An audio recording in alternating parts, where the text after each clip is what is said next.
नमस्कार भाइयों, एक बार फिर से आपका राममान एकेडमी के यूट्यूब चैनल पर हार्दिक स्वागत है। भाइयों, अब तक हम भूगोल में जो कुछ पढ़ा रहे हैं उसमें से हम अक्षांश देशांतर पढ़ा चुके हैं, सौरमंडल के 2 भाग पढ़ा चुके हैं और भारत के पार्ट 1 और पार्ट 2 पढ़ा चुके हैं। ये सारा ज्योग्राफी में चल रहा है। तो आज हम ज्योग्राफी को ही आगे रखते हुए सौरमंडल और ब्रह्मांड के बारे में ही पार्ट 3 बताएंगे आपको, ठीक है। तो क्योंकि भूगोल ही है, पहले इसी को हम लेकर चल रहे हैं जीके में, तो इसका पार्ट 3 सौरमंडल या सोलर सिस्टम पार्ट 3 आज शुरू करते हैं। तो जैसा अब तक हमने बताया कि सूर्य, उसके साथ ग्रह, उपग्रह, फिर हमने सूर्य ग्रहण तक भी बता दिया आपको, ठीक है। अगर किसी भाई ने नहीं देखा है तो वो पहले हमारे उन दोनों पार्ट को देख लीजिए, बहुत अच्छी तरह से समझ में आ जाएगा सर, ठीक है। तो आज पार्ट 3 में हम उसी चीज़ को आगे बढ़ाते हुए बात करते हैं। देखिए, सूर्य और चंद्रमा की जब हम बात कर रहे हैं, ग्रहों की बात कर रहे हैं, तो एक बहुत अच्छा सवाल बनता है ज्वार, यानी कि टाइड, ठीक है। ज्वार या टाइड क्या होता है सर? देखिए, जब समुद्र का पानी ऊपर उठता है, लहरें ऊपर उठती है, तो उसे ज्वार बोलते हैं, ठीक है। अब जब समुद्र का पानी एक जगह से ऊपर जाएगा तो कहीं ना कहीं नीचे भी जाएगा, तो वो भाटा कहलाता है। तो पहले ज्वार भाटा या टाइड का मतलब क्या होता है, अब इसको समझते हैं सर। देखिए, पृथ्वी अपने धुरी पर घूम रही है, पृथ्वी की अपनी गुरुत्वाकर्षण शक्ति है, इसीलिए हम पृथ्वी से बंधे हुए हैं। चंद्रमा, सूर्य की अपनी गुरुत्वाकर्षण शक्ति है, वो भी सभी चीजों को अपनी तरफ खींच रहे हैं। तो जब पृथ्वी घूर्णन करती है तो उसका जो पानी होता है, समुद्र का पानी होता है, उस पर सूर्य और चंद्रमा की गुरुत्वाकर्षण शक्ति काम करना शुरू कर देती है, जिससे समुद्र में बड़ी बड़ी लहरें उत्पन्न होनी शुरू हो जाती है, जिन्हें ज्वार कहते हैं, ठीक है। तो ज्वार का कारण क्या है? चंद्रमा और सूर्य की गुरुत्वाकर्षण शक्ति के कारण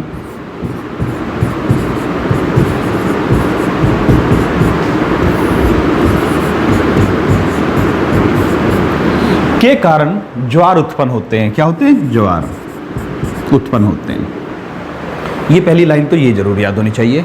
इसमें चंद्रमा और सूर्य दोनों की गुरुत्वाकर्षण शक्ति के कारण ज्वार उत्पन्न होते हैं, ठीक। अब दूसरी बात, इसमें एक चीज और ध्यान रखना, मैंने पहले चंद्रमा लिखा, बाद में सूर्य लिखा।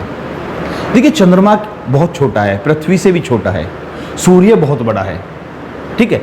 ऐसी स्थिति में सूर्य की गुरुत्वाकर्षण शक्ति बहुत ज्यादा है, सूर्य की शक्ति बहुत ज्यादा है, चंद्रमा की कम है गुरुत्वाकर्षण शक्ति की बात करें। लेकिन फिर भी ज्वार की उत्पत्ति में ज्यादा जो रोल होता है वो चंद्रमा की गुरुत्वाकर्षण शक्ति का होता है। इनसे ज्यादा प्रभावित होता चंद्रमा से हमारी पृथ्वी पर ज्वार, और सूर्य से भी होता लेकिन कम प्रभाव होता है। ऐसा क्यों? ज्यादा तो इसका होना चाहिए, लेकिन भाई ये दूर भी तो है।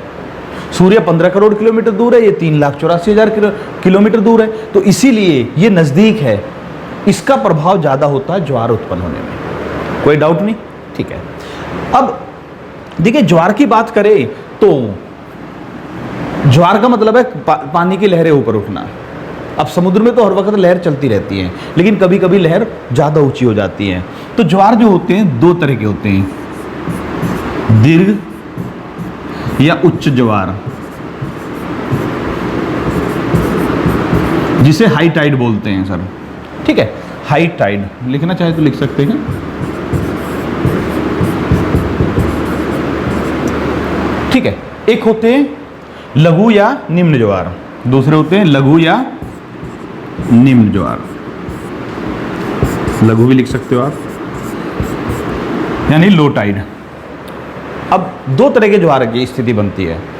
तो दीर्घ ज्वार कब होते हैं? देखिए, जैसा हमने बताया, पानी को गुरुत्वाकर्षण शक्ति के द्वारा ऊपर की तरफ खींचा जाएगा तो वो लहर के रूप में बनेगा सर, वही ज्वार कहलाएगा।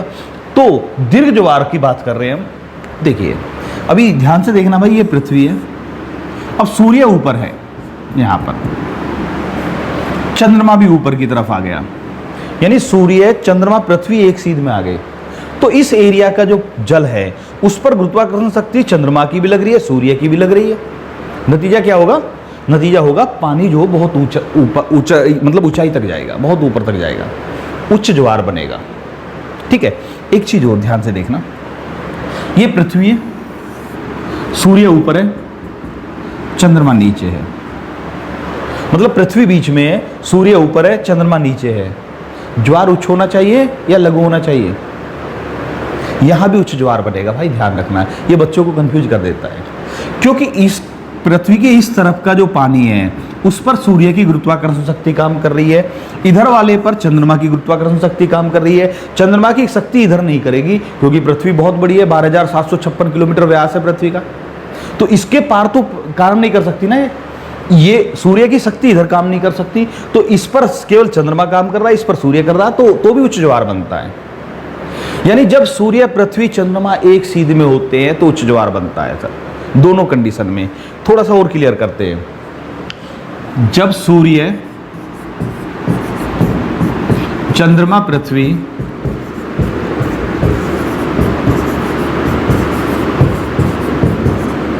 एक सीध में हो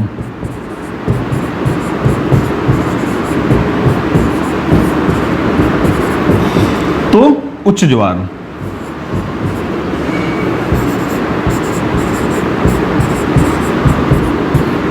ठीक है, उच्च ज्वार बनते हैं। अब ये उच्च ज्वार इन तीनों के सीध में होने पर बनते हैं। अब तीनों ये सीध में कब होते हैं? या तो अमावस्या के दिन या फिर पूर्णिमा के दिन। तो अमावस्या और पूर्णिमा दोनों दिन उच्च ज्वार होते हैं भाई, कोई डाउट नहीं, ठीक है। अमावस्या को भी उच्च ज्वार, पूर्णिमा को भी उच्च ज्वार। इसके बाद आ जाता है सर, इसके बाद देखते हैं हम, बहुत सारे कंफ्यूज होंगे अमावस्या पूर्णिमा में, तो देख लेते हैं सर। अभी देखिए यहाँ पृथ्वी, इधर सूर्य, और अगर चंद्रमा इधर आ गया, चंद्रमा बीच में आ गया, तो क्या स्थिति बनती है? अमावस्या, अमावस्या को उच्च ज्वार। अब चंद्रमा घूमकर इधर आ गया तो पृथ्वी बीच में आ गई, पूर्णिमा। पृथ्वी जब बीच में तो पूर्णिमा, तो उच्च ज्वार। ओके, अब आगे बढ़ते हैं। फिर निम्न ज्वार कब आते हैं? निम्न ज्वार तब आते हैं जब पृथ्वी यहां, सूर्य यहां, पृथ्वी यहां, चंद्रमा यहां, तो ये जब 90 डिग्री पर आएंगे तो निम्न ज्वार बनेगा। क्यों बनेगा उसका कारण है, इस वाले पानी को देखो सर, इस वाले पानी को, अगर यहाँ पर समुद्र है तो इस पानी को सूर्य ऊपर की तरफ खींचेगा, चंद्रमा इधर को खींचेगा, 90 डिग्री पर बल लगेगा दोनों का। एक ऊपर की तरफ खींच रहा है, एक इधर को खींच रहा है, तो दोनों का बल आपस में न्यूट्रल हो जाता है सर। नतीजा ये होता है कि कैसे ज्वार रहते हैं? निम्न ज्वार रहते हैं, लगभग शांत हो जाता है समुद्र, कोई डाउट नहीं। अब निम्न ज्वार कब होते हैं भैया? निम्न ज्वार होते हैं अष्टमी के दिन,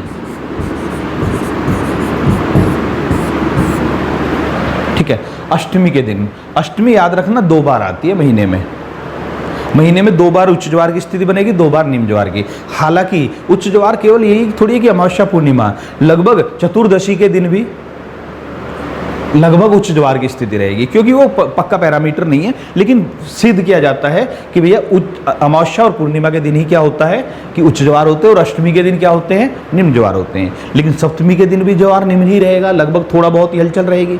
अष्टमी के दिन बहुत ज़्यादा शांत हो जाता है, ठीक है। ओके भाई, अष्टमी महीने में 2 बार आती है, एक बार अमावस्या के बाद आएगी पूर्णिमा से पहले, फिर दूसरी बार पूर्णिमा के बाद आएगी, अमावस्या से पहले आएगी, ठीक। तो महीने में 2 बार उच्च ज्वार, 2 बार निम्न ज्वार। एक बात और, किसी भी स्थान पर एक दिन में 2 बार, एक दिन यानी ठीक है 24 घंटे में एक दिन में 2 बार ज्वार और 2 ही बार भाटे आते हैं। 2 बार ज्वार आएगा, 2 बार भाटा आएगा, ठीक है, एक दिन में 24 घंटे में। लेकिन याद रखना ये फिक्स, ये जो है फिक्स 12 घंटे बाद नहीं आता, 11.5 घंटे के आसपास में आ जाता है। मतलब अगर एक बार उच्च ज्वार अब आया है तो बात उच्च ज्वार या निम्न ज्वार की नहीं चल रही, ठीक है, ज्वार और भाटे की चल रही है। ज्वार का मतलब चाहे उच्च है या निम्न है, लेकिन ज्वार का मतलब ज्वार ही है। तो जब ज्वार आएगा तो अभी आया है तो दूसरा ज्वार लगभग 11.5 घंटे बाद आ जाएगा, ठीक है। अब मान लिया सपोज कीजिए सुबह के 9 बजे पहला ज्वार आया है, तो जो दूसरा ज्वार है वो रात को 9 बजे नहीं आएगा, लगभग 8:30 बजे के करीब आएगा, ठीक है। एक बात और, इन दोनों के बीच में एक भाटा बनेगा। तो लगभग 6 घंटे या पौने 6 घंटे के करीब में भाटा आता है। ज्वार आया तो पौने 6 घंटे बाद भाटा आएगा, उसके पौने 6 घंटे बाद फिर दूसरा ज्वार आएगा। कोई दिक्कत तो नहीं। अब भाटे में बहुत से कंफ्यूज हो रहे होंगे, यार ये एक ही दिन में भाटा और ज्वार दोनों आते हैं क्या? हाँ भाई, याद रखना, किसी स्थान पर जब भी ज्वार आएगा उसके लगभग 6 घंटे बाद, लगभग याद रखिए, लगभग 6 घंटे बाद भाटा आना है भाई। ऐसा क्यों हो रहा है? देखिए सर, सपोज कीजिए ये पानी है, एक बर्तन है, इसमें यहाँ तक पानी भरा हुआ है। थोड़ा ध्यान से समझना सर, ठीक है। ये बर्तन है जो पानी से भरा हुआ है इतना। अब क्या करते हैं, हम एक सक्शन पाइप लेते हैं और वैक्यूम के द्वारा या कैसे भी हम इस पानी को ऊपर की तरफ खींचते हैं। कोई भी ऐसी चीज प्रेशर से हम इस पानी को ऊपर की तरफ खींचते हैं, ये यहाँ तक पहुँचता है। ये जब यहाँ तक जाएगा तो निश्चित रूप से इधर का पानी डाउन जाएगा, ये ऊपर जाएगा तो ये नीचे जाएगा, और ये जो नीचे गया इतना वाला जो एरिया है, ये क्या बन गया? भाटा बन गया, यहाँ ज्वार बन गया। ठीक है, तो जब एक जगह एक स्थान पर ज्वार आता है तो दूसरे स्थान पर भाटा आता है। और पृथ्वी क्योंकि घूम रही है, सर्किल में है, तो वो सूर्य और चंद्रमा के सामने कौन सा पोर्शन है उस पर डिपेंड करेगा। तो इसलिए जब ज्वार आया है तो ये वाला भाटा यहाँ पर लगभग पौने 6 घंटे बाद यहाँ पर भी उत्पन्न होगा। कोई डाउट नहीं? क्लियर? तो एक स्थान पर एक दिन में 24 घंटे में 2 बार ज्वार और 2 बार भाटे आते हैं। ठीक है, सबसे ऊंचे ज्वार जो बनते हैं वो फंडी की खाड़ी में बनते हैं।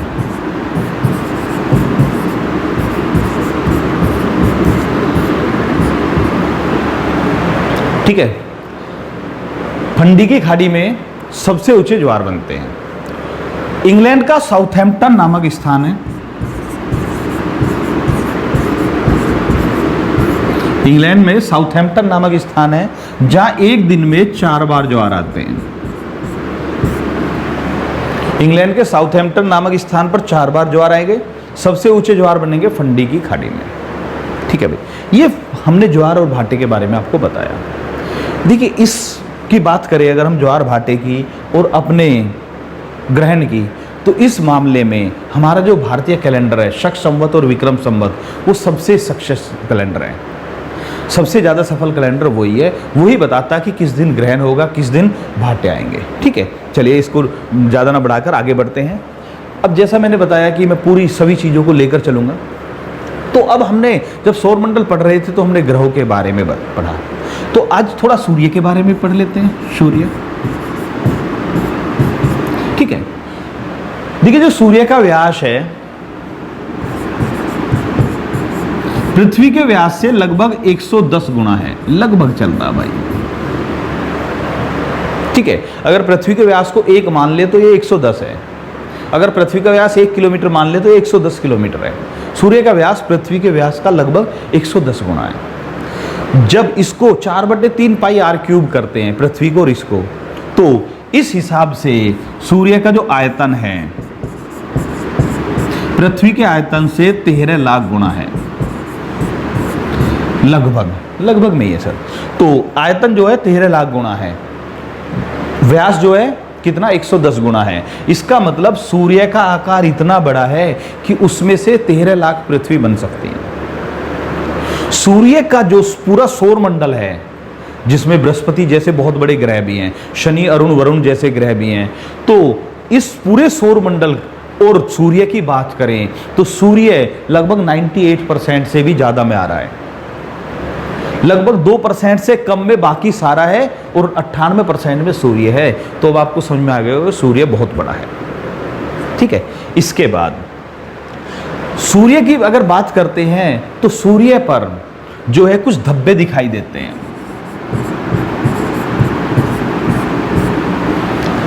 सूर्य पर कुछ धब्बे दिखते हैं। अब यहां पर बहुत अच्छा सवाल बनता है कि सूर्य पर दिखाई देने वाले धब्बे क्या होते हैं। तो ये क्यों दिखते हैं? ये तापमान में अंतर के कारण।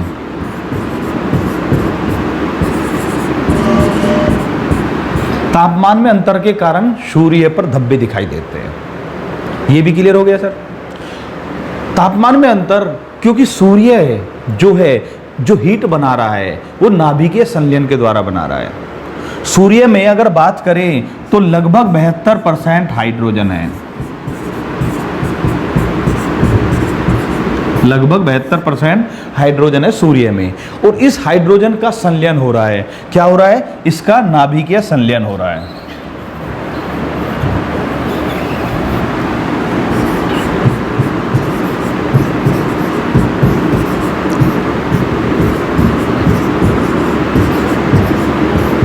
इस नाभिकीय संलयन के कारण सूर्य से ऊर्जा उत्पन्न हो रही है। सूर्य पर हजारों किलोमीटर, याद रखना, हजारों किलोमीटर ऊंची ज्वालाएं उत्पन्न होती हैं। मतलब आग की लपटें हजारों किलोमीटर की ऊंचाई तक की सूर्य पर उत्पन्न होती हैं। अब ऐसी स्थिति में कहीं टेम्परेचर ज़्यादा होता, कहीं कम होता है। जो टेम्परेचर का कम और ज़्यादा होना, जैसे अगर आप आग को देखेंगे, कभी भी घर पे में आग देख रहे हैं तो छोटी सी भी आग लगी हुई है तो उसमें भी 2-3 कलर दिख जाते हैं। कहीं पर थोड़ा मतलब पीलापन लिए होगा, कहीं पर थोड़ा सफ़ेद ज़्यादा होगा, और अगर आग गहरी है तो नीले कलर की भी आग देखी होगी आपने। तो इसी कारण से सूर्य पर जो ज्वालाएं उत्पन्न हो रही है हजारों किलोमीटर की, तो उनमें टेम्परेचर में अंतर होने के कारण सूर्य पर धब्बे दिखाई देते हैं। क्लियर हो गया सर? सूर्य की ऊर्जा का स्रोत क्या है? नाभिकीय संलयन है। ये भी सवाल बनता है कि सूर्य की ऊर्जा का स्रोत क्या है? नाभिकीय संलयन है।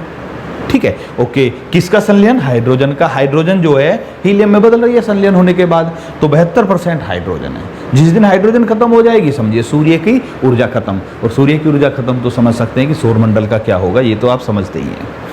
इसके बाद एक और चीज आती है सर, कि जो सूर्य है इस पर क्या जो स्पेक्ट्रम होता है, स्पेक्ट्रम समझते ही हैं कि जो सूर्य के प्रकाश में रंग बनते हैं सर। ठीक है, ओके। तो जो सूर्य का स्पेक्ट्रम होता है, इसमें क्या होता? काली रेखाएं होती हैं। सूर्य के स्पेक्ट्रम में काली रेखाएं भी दिख जाती हैं। जब अगर हम वैज्ञानिक देखते हैं इसको, तो काली रेखाएं जो होती हैं उन्हें फ्रॉनहोफर रेखाएं कहते हैं। फ्रॉनहोफर रेखाएं। अब आप कैसे याद करेंगे? सूर्य के स्पेक्ट्रम में दिखने वाली काली रेखा या सूर्य पे दिखने वाली काली रेखाएं क्या होती हैं? फ्रॉनहोफर रेखाएं कहलाती हैं सर। कोई डाउट तो नहीं? कैसी है ये काली रेखाएं? धब्बे का कारण क्या? तापमान में अंतर। दोनों क्लियर हो गए। इसके बाद देखिए सर, जब शुरुआत हुई, लोगों ने खोजना शुरू किया, तो जैसा कि मैंने पहले भाग में बताया कि कुछ ने कहा कि पृथ्वी ब्रह्मांड का केंद्र है, सब चीज पृथ्वी के चारों तरफ घूम रही है, टॉलमी ने कहा। फिर कोपरनिकस आते, वो कहते नहीं जी, सारी चीज सूर्य के चारों तरफ घूम रही है। फिर केपलर आते, वो कहते नहीं जी, सूर्य के चारों तरफ तो सौरमंडल घूम रहे हैं, कि ग्रह घूम रहा है, बाकी तो ब्रह्मांड का केंद्र तो कहीं और है। तो कोई भी चीज स्थिर नहीं है सर, इस ब्रह्मांड में कोई भी चीज स्थिर नहीं है, हर कोई घूम रहा है। यानी सूर्य भी तो घूम रहा है, सूर्य भी किसी ना किसी चीज का चक्कर लगा रहा है। तो जो सूर्य घूमता है, इस एक चक्कर में 25 करोड़ वर्ष लगते हैं। पृथ्वी घूमती है 365 से 1/4 दिन में, चंद्रमा घूमता 27 से 1/3 दिन में, और सूर्य घूमता लगभग 25 करोड़ वर्ष में एक चक्कर पूरा करता है। ठीक है, अब आ जाते हैं सर, इस 25 करोड़ वर्ष को बोलते हैं कॉस्मिक वर्ष।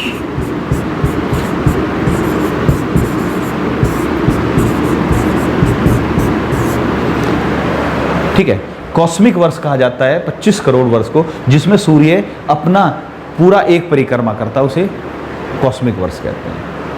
ये भी क्लियर हो गया? ठीक जी। अब देखिए, दूसरी बात आती है कि सूर्य हमारे सौरमंडल का एकमात्र तारा है। क्या सूर्य को छोड़कर दूसरा तारा कौन सा है जो हमारे नजदीक है? तो हमारे नजदीक का जो तारा है सूर्य को छोड़कर है, याद रखना, प्रोक्सिमा सेंचुरी। अगर आपसे कोई पूछे कि पृथ्वी के सबसे नजदीक का तारा कौन सा, तो सूर्य है। पृथ्वी के सबसे नजदीक का तारा सूर्य है, लेकिन अगर सूर्य को छोड़ दिया जाए तो फिर प्रोक्सिमा सेंचुरी पृथ्वी के सबसे नजदीक का तारा है। ये कितना दूर है? ये है 4.3 प्रकाश वर्ष।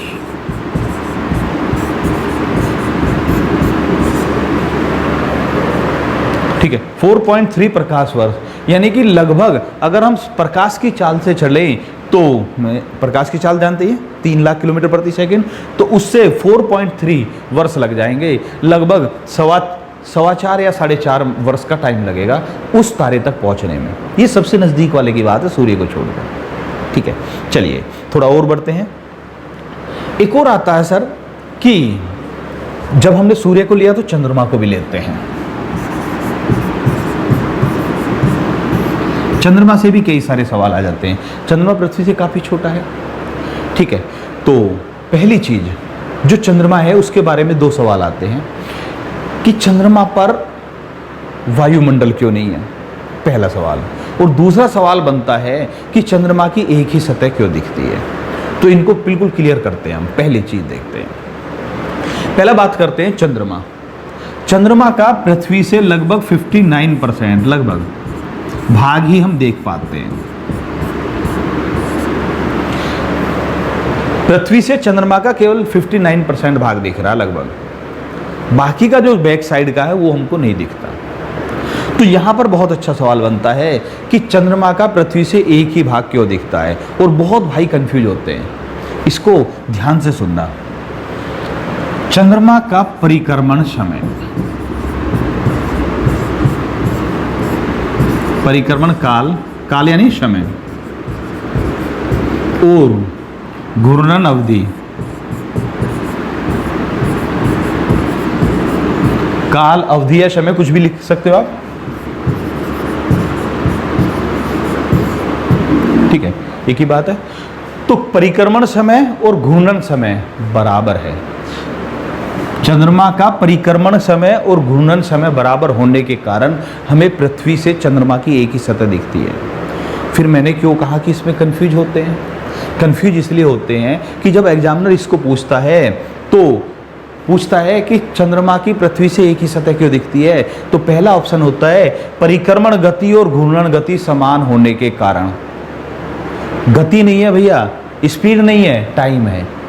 तो टाइम का ध्यान रखना है। इसका मतलब क्या है कि देखिए पृथ्वी के चारों तरफ चंद्रमा घूम रहा है, तो जितने टाइम में ये पूरी पृथ्वी का एक चक्कर लगाएगा उतने ही समय में अपनी धुरी पर एक चक्कर लगाएगा।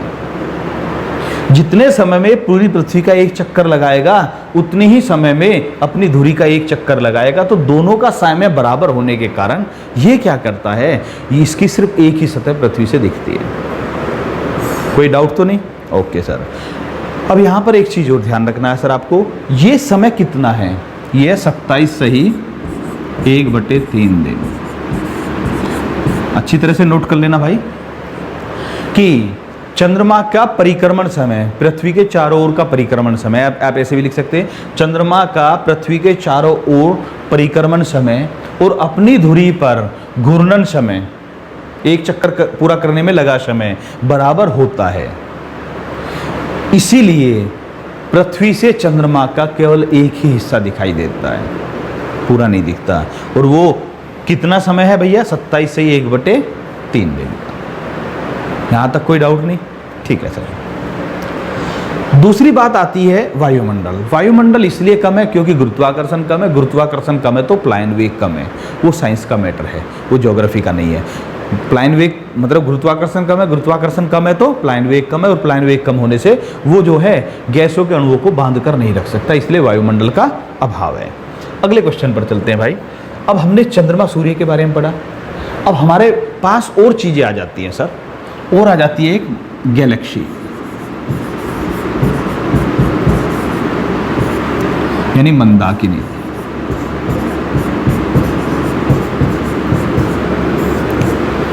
देखिए एक गैलेक्सी में, एक मंदाकिनी में हमारे सौरमंडल जैसे बहुत सारे सौरमंडल हैं। बहुत सारे का मतलब 10, 20, 50 नहीं, 1000 नहीं, लाख नहीं, करोड़ों अरबों भी नहीं। कितने हैं? ओके सर, एक मंदाकिनी में लगभग 10,000 करोड़ या 100 अरब तारे होते हैं। समझ में आ गया भाई? एक मंदाकिनी में लगभग 10,000 करोड़ तारे होते हैं।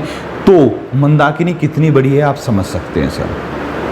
ठीक, और अगर पूरे ब्रह्मांड की बात करें, पूरे ब्रह्मांड की बात करें तो लगभग इतनी ही मंदाकिनियां पूरे हजारों करोड़ मंदाकिनियां ब्रह्मांड में है। एक मंदाकिनी में लगभग 10,000 करोड़ तारे हैं और लगभग हजारों करोड़ मंदाकिनियां हैं पूरे ब्रह्मांड में। तो ब्रह्मांड आप समझ सकते हो अनंत है। ठीक है, अब आगे बढ़ते हैं थोड़ा सा। अब जब हम मंदाकिनी की बात करते हैं तो मंदाकिनी भी कई प्रकार की होती है, उनको छोड़ते हैं, हम सिर्फ अपनी मंदाकिनी की बात करते हैं जिसमें हमारा सौरमंडल और हमारी पृथ्वी है। याद रखना सौरमंडल में पृथ्वी का योगदान बहुत छोटा सा है, ऐसे ही मंदाकिनी में सौरमंडल बहुत छोटा सा हैसियत रखता है। ठीक है, तो हमारी मंदाकिनी जो है वो है मिल्की वे।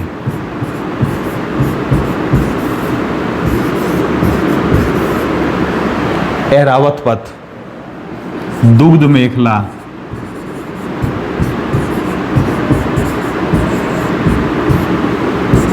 ये हमारी मंदाकिनी के नाम है। ठीक है, हमारी जो मंदाकिनी है वो सर्पिलाकार है, ये बहुत महत्वपूर्ण है भाई। ठीक है, हमारी मंदाकिनी सर्पिलाकार है। कुछ जो है वृत्ताकार भी होती हैं, दीर्घवृत्ताकार भी होती हैं, सर्पिलाकार भी होती हैं और कई तरह की होती हैं, अनियमित भी होती हैं कुछ, लेकिन हमारी मंदाकिनी सर्पिलाकार है। अब सर्पिलाकार होती कैसी है उसको समझिए। सर मंदाकिनी हमारी इस तरह की है,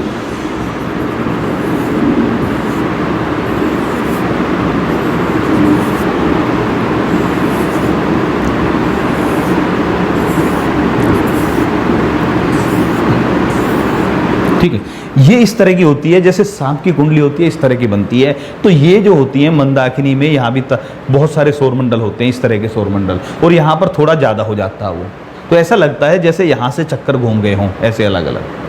ठीक है, तो इस तरह के जो इसमें भुजाएं सी होती हैं सर्पिलाकार में, तो हमारी मंदाकिनी इस तरह की सर्पिलाकार है। आप टीवी वगैरह में देखते रहते होगे, जब कहीं भी अंतरिक्ष को दिखाया जाता है तो इस तरह की आकृतियाँ भी दिखती हैं आपको। क्लियर हो गया? ओके। मंदाकिनी के बाद एक चीज़ और आती है सर। अब जब हम मंदाकिनी पढ़ते हैं तो इसके बाद हमें और बहुत सारी चीज़ें पढ़नी है, जैसे कि एक होता धूमकेतु।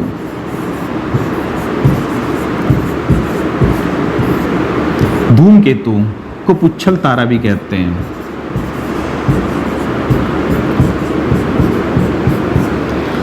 धूमकेतु पुच्छल तारा, इसको कॉमेट भी कहते हैं।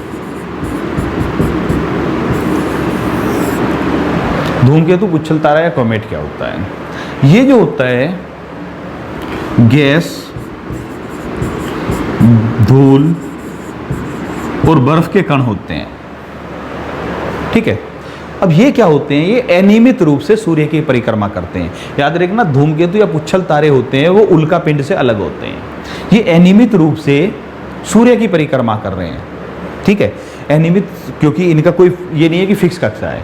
ठीक, तो ऐसी स्थिति में अनियमित कक्षा में सूर्य की परिक्रमा करते हैं, और जब ये सूर्य के नज़दीक आते हैं तो सूर्य की उष्मा से इनकी जो है पूंछ का निर्माण हो जाता है, इसलिए इन्हें पुच्छल तारे कहते हैं।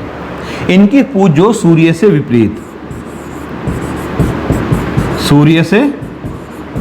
होती है। इनकी जो पूंछ होती है वो सूर्य के विपरीत होती है सर। ठीक है, तो समझ में आ गया होगा। धूमकेतु पुच्छल तारे किसकी परिक्रमा कर रहे हैं? सूर्य की ही कर रहे हैं। गैस और धूल के कारण है, बीच में ठोस होता है। तो देखिए, मान लिया ये इस तरह का होता है सर, ये ठोस भाग रह गया और जो है गैस भाग जो है वो पीछे पूंछ के रूप में रह जाता है सर। इस तरह की पूंछ बन जाती है। सूर्य की परिक्रमा करते रहते हैं और बाकायदा चमकीले होते हैं सर। इसके बाद ये जो पूंछ होती है ये लाखों करोड़ों किलोमीटर दूर तक की लंबी बन जाती है सर। गुरुत्वाकर्षण से बंधी होती है, साथ के साथ आती रहती है सर। अब अगर हम पुच्छल तारे की बात करें तो जो सबसे प्रसिद्ध पुच्छल तारा है वो हैली का पुच्छल तारा है।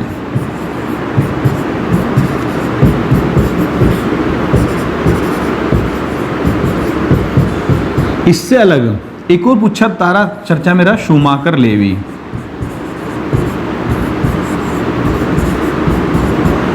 हेल-बॉप और एक और रहा टेम्पल 1। ये सारे पुच्छल तारे हैं, प्रसिद्ध और भी रहते हैं, लेकिन जो प्रसिद्ध है जिनके बारे में हम बताना, तो इन दोनों के नाम याद रखना। जैसे हेल बॉब के बारे में हल्का सा बता देते हैं कि ये जो है ना 20वीं शताब्दी में बहुत चमकीला दिखाई दिया था, नंगी आंखों से बड़े आराम से दिखा था, तो बहुत चमकीली आकृति थी, तो ये चर्चा मेरा। शुमाकर लेवी की बात करते हैं। शुमाकर लेवी 1994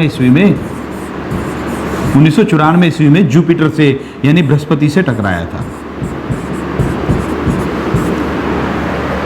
ठीक है, और वैज्ञानिकों ने इसे टकराते हुए देखा था। तो ये शुमाकर लेवी इसलिए चर्चा में रहा कि 1994 ईस्वी में जुपिटर या बृहस्पति ग्रह से टकराया था। अब आते हैं हेली का पुच्छल तारा।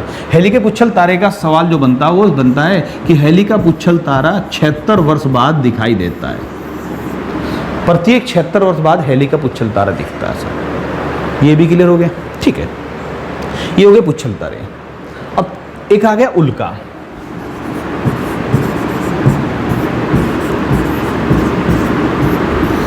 उल्का पिंड, ठीक है। उल्का पिंड क्या होते हैं सर? देखिए, पुच्छल तारे और उल्का में ये अंतर है। जैसे हम कभी नाइट में खुले आकाश के नीचे सो रहे हैं तो ऐसे लगता है जैसे तारा टूट गया हो, जिसे हम उल्का कहते हैं सर, ठीक है। तो वो होता क्या है कि हमारे जो सौरमंडल है उसमें बहुत सारे ठोस कण इधर उधर विचरण कर रहे हैं। अब जैसे ये पृथ्वी की तरफ आते हैं गुरुत्वाकर्षण के कारण, तो पृथ्वी की तरफ आते हैं, तो जब ये वायुमंडल में प्रवेश करते हैं तो वायुमंडल में प्रवेश करते समय घर्षण होता है, और घर्षण के कारण उनमें आग लग जाती है। तो ऐसा लगता है जैसे कोई आग का गोला पृथ्वी की तरफ आ रहा हो, उसे हम उल्का पिंड कहते हैं। हमारा वायुमंडल हमें इससे सुरक्षा दे देता है। रोज ना जाने बहुत सारे तारे, वर्ष में हजारों उल्का पिंड पृथ्वी की तरफ आते हैं, लेकिन हमारा वायुमंडल उन्हें सभी को नष्ट कर देता है। लेकिन कभी कभी कोई उल्का जो होता है आकार में बड़ा होता है, जिससे वो वायुमंडल में नष्ट नहीं हो पाता, पृथ्वी पर गिर जाता है सर, तो उससे तबाही भी मचती है। प्राचीन काल में जो बताते हैं कि भैया ऐसे बहुत सारे टाइम पर गिरते रहे। अभी कुछ दिन पहले चेरनोबिल रूस की तरफ भी गिरा था। एक बहुत उल्का निर्मित झील मानी जाती है महाराष्ट्र की लोनार झील, जो भी चर्चा में भी आ रही है आजकल, गुलाबी कलर का पानी हो गया इसका। तो लोनार झील है, इसको उल्का निर्मित झील भी कहते हैं कि कभी यहाँ प्राचीन काल में यहाँ उल्का गिरा था और उससे एक गड्ढा बन गया, झील का निर्माण हो गया सर, ठीक है। तो उल्का समझ में आ गया होगा। उल्का और धूमकेतु अलग चीज़ हैं। ये ऐसे पिंड है जो पृथ्वी की तरफ आ रहे हैं। धूमकेतु क्या है? जो सूर्य की परिक्रमा कर रहे हैं। दोनों में अंतर क्लियर हो गया सर? Okay sir. अब एक चीज़ और ध्यान रखना सर, हमने एक आपको बताया था एस्ट्रोनॉमिकल यूनिट यानी खगोलीय दूरी। पृथ्वी और सूर्य के बीच की दूरी को एस्ट्रोनॉमिकल यूनिट या खगोलीय दूरी कहते हैं। दूरी मापने की इकाई है, अंतरिक्ष में दूरी मापने की इकाई है प्रकाश वर्ष।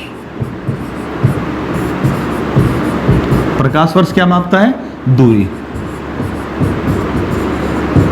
मुझे नहीं लगता कि मुझे इसमें बताना होगा या लिखवाना होगा। प्रकाश द्वारा एक वर्ष में चली गई दूरी को प्रकाश वर्ष कहते हैं। जितनी दूर प्रकाश एक साल में जाता है उस दूरी को प्रकाश वर्ष कहते हैं सर, ठीक है। अब लेकिन हम जो बताते हैं, हम बताते हैं कि भैया कोई भी तारा कितनी दूर है, ये 50 प्रकाश वर्ष दूर है, ये 1000 प्रकाश वर्ष दूर है, ऐसे तो बताते हैं सर, ठीक है। तो वैज्ञानिक जो है दूरी की कैलकुलेशन प्रकाश वर्ष में करते, किलोमीटर वगैरह में नहीं करते सर। लेकिन इससे भी बड़ी दूरी एक होती है सर, प्रकाश वर्ष बहुत बड़ी दूरी है सर, लेकिन इससे भी बड़ी एक दूरी होती है जिसे हम बोलते हैं पारसेक। पारसेक जो होता है वो 3.2 प्रकाश वर्ष के बराबर होता है। तो दूरी मापने की सबसे बड़ी इकाई जो है पारसेक है, और पारसेक क्या है? 3.2 प्रकाश वर्ष। एक पारसेक 3.2 प्रकाश वर्ष के बराबर होता है सर, ठीक है। पारसेक, इसका हम विभाजन कर देते हैं। पार का मतलब पैरेलल और सेक का मतलब सेकंड, पैरेलल सेकंड, ठीक है। पारसेक का मतलब पैरेलल सेकंड। लिखें क्या?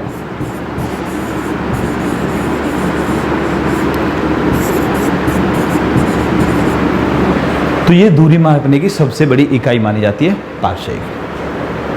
आज हमने आपको सौरमंडल के बारे में जो बाकी चीज़ें रह गई थी वो बताई। हमने आपको किसके बारे में बताया? हमने धूमकेतु, उल्का पिंड वगैरह के बारे में बताया। लेकिन तारे की उत्पत्ति कैसे होती है, ब्रह्मांड की उत्पत्ति का सिद्धांत क्या है, ये सब जो चीज़ें हैं ये अभी इसमें नहीं ले रहे हैं हम, क्योंकि आज हम सिर्फ और सिर्फ सौर मंडल को कंप्लीट करना चाह रहे थे सर। ठीक है, तो हम आज की वीडियो में इतना ही रखते हैं भाई, अगली वीडियो में आपसे फिर मिलते हैं। धन्यवाद भाई, जय हिंद।